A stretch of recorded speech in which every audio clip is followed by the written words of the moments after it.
Je m'appelle Philippe Chabot, j'ai 20 ans et je suis homosexuel. Je m'appelle Audrey White, j'ai présentement 18 ans, je suis homosexuelle. Je m'appelle Chantal Leduc, j'ai 46 ans, je suis homosexuelle. Ben, c'est sûr qu'au début, on ne sait pas vraiment, on se pose des questions, savoir si notre attirance est normale, si à notre âge, on ne sait pas encore c'est quoi, on s'intéresse pas encore envers le garçon, mais c'est plus vers l'adolescence. Je me suis rendu compte, j'étais tout jeune, j'avais à peu près 5-6 ans. C'était les petites filles qui m'attiraient et non les petits garçons. J'étais toujours attirée vers les petites filles. Fait que c'est là que je me suis rendu compte que j'étais homosexuelle sans le dire à personne, c'est sûr et certain.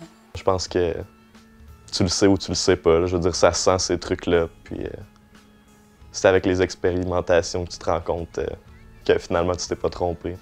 Je savais pas si les autres étaient comme ça. T'oses pas le demander parce que tu sais pas comment ils vont réagir, qu'est-ce qu'ils vont dire.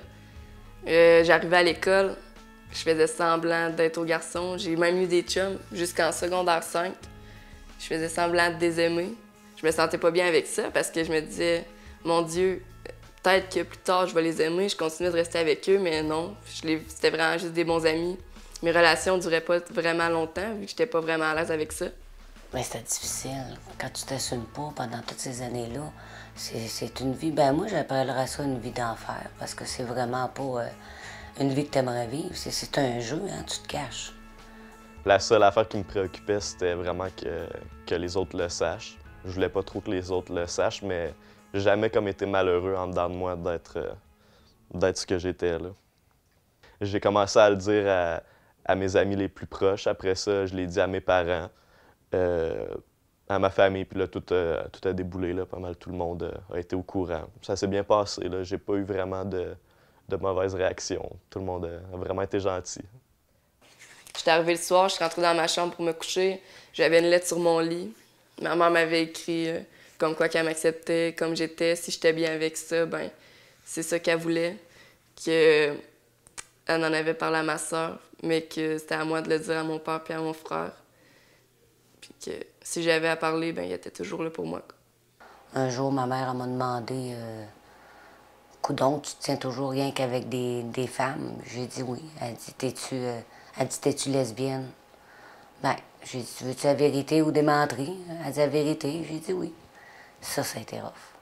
Ben, c'était ma plus grande amie, c'était ma confidente, c'était tout.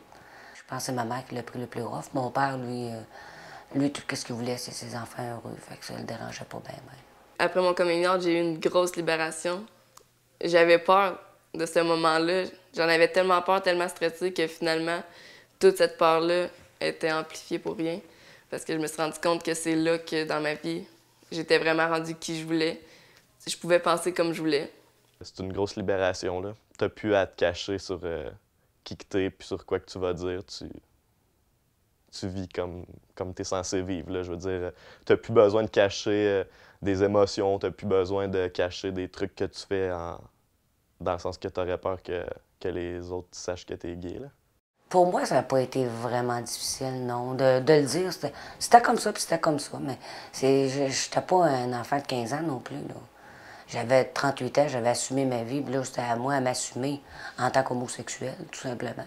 Fait que s'il m'acceptait, il m'acceptait. S'il m'acceptait pas, il m'acceptait pas.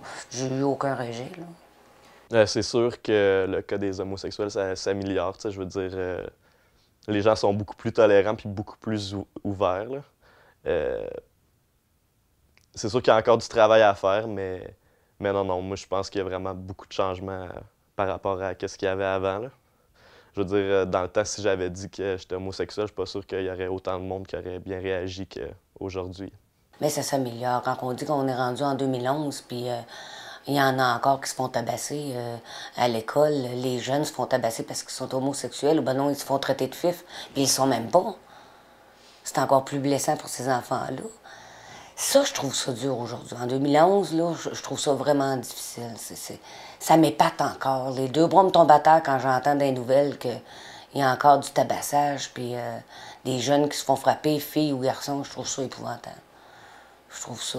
je sens que ça vient pas juste des jeunes, ou s'il y a des parents en arrière de ça. Puis si les parents parlent contre l'homosexualité, c'est sûr que les enfants vont arriver à l'école et vont être méchants avec ces enfants-là. Parce qu'ils sentent à part, on n'est pas à part. On est des gens comme tout le monde, là. C'est rien que parce que ça dépend toujours des parents, comment ils sont élevés, qu'est-ce qu'ils entendent dans leur famille.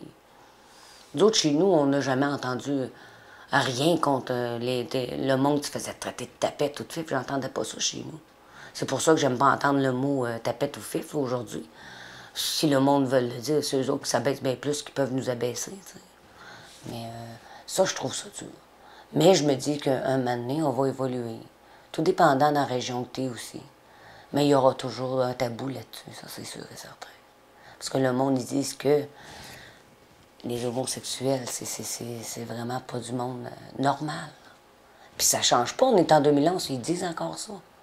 C'est ça qui est décevant aujourd'hui. Tu sais, je dis pas si on serait dans les années 50, que le monde n'a pas évolué encore, puis on dit, hey, ils sont pas ajustés au monde, ils nous traitent à part. Mais on est en 2011, là. On devrait avoir fait encore un plus grand chemin que ça. Des fois, c'est décevant. So I guess it's true that you are dead. Ben, la sensibilisation des écoles, je trouve que ça serait important, dans le fond. Les professeurs, surtout au primaire, les jeunes ne connaissent pas ça. T'sais, ça vient de la famille. Si les parents ils sont homophobes un peu, ils vous disent des commentaires sur les fifs, les tapettes, c'est l'éducation, dans le fond. Si les profs peuvent intervenir là-dedans, ben montrer que non, c'est pas nécessairement ça les préjugés, c'est pas ça un homosexuel, ben ça serait déjà un progrès qui se ferait. Les jeunes commenceraient à être plus ouverts en jeune âge. On grandirait avec ça, puis... Ça devrait pas être quelque chose d'important, l'orientation sexuelle d'une personne. Ça devrait être juste comme la couleur de ses cheveux, là. Tu sais, t'es blond, t'es brun, t'es gay ou t'es hétéro, là. Ça devrait juste être comme ça, là. En 2011, être encore homophobe, c'est vraiment une mentalité de colon d'habitants. Je veux dire, c'est vraiment fin fond de la campagne. Là. Moi, ça me vire à l'envers. Là. Je comprends vraiment pas qu'il y a encore du monde qui soit aussi arrêté dans leur mentalité. Là. Fait que je leur dirais je sais pas, d'ouvrir la télé, de s'informer puis de se regarder le nombril. Là.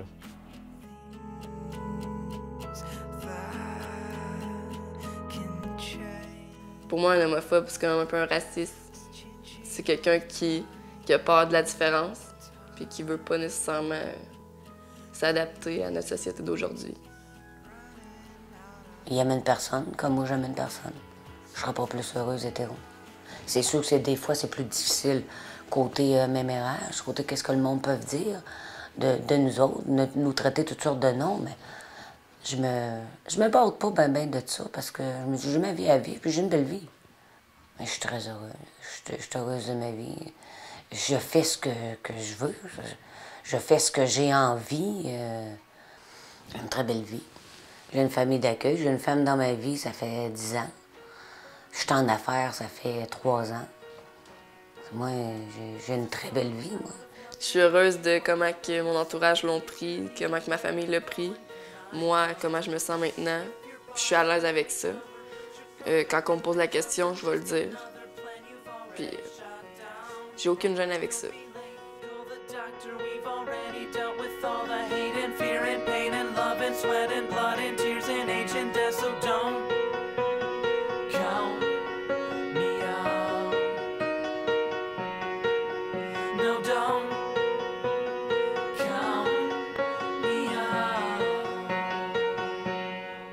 Well, here we go.